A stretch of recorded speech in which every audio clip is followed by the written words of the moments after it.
It was an ordinary Saturday morning. Sunlight peeking through the curtains, the smell of pancakes in the air, Amani babbling on her playmat.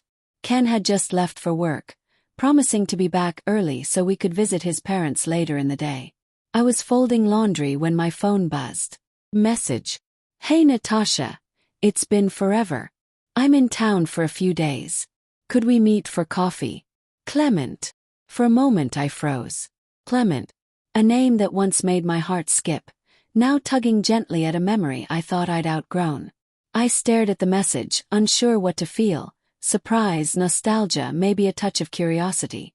Had been years. He was part of a chapter long closed.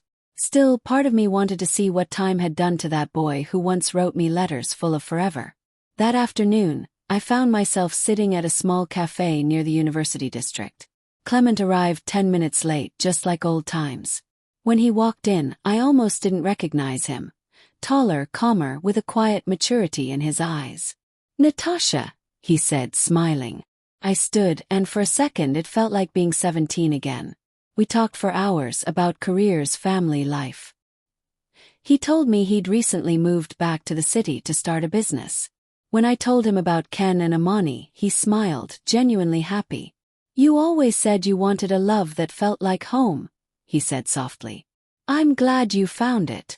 I smiled, touched by his sincerity. But as we spoke, I couldn't ignore the flicker of nostalgia. Not desire, but the bittersweet warmth of remembering your first ever everything.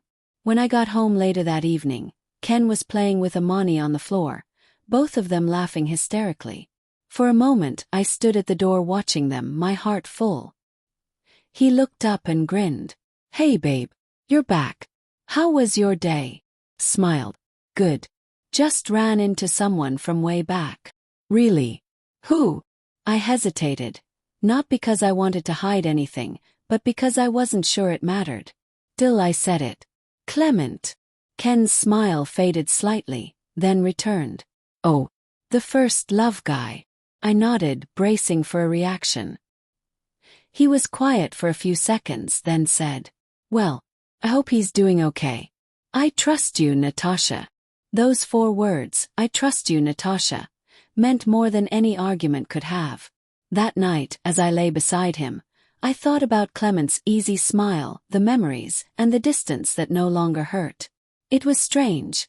Seeing him had closed a door I didn't even know was still slightly open. Before drifting off to sleep, I whispered, Thank you, Ken. He turned half asleep. For what? For trusting me. And for being my home.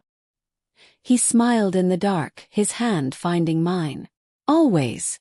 Sometimes closure doesn't come with tears or final words. Sometimes it's just a quiet moment when your heart realizes you've truly moved on.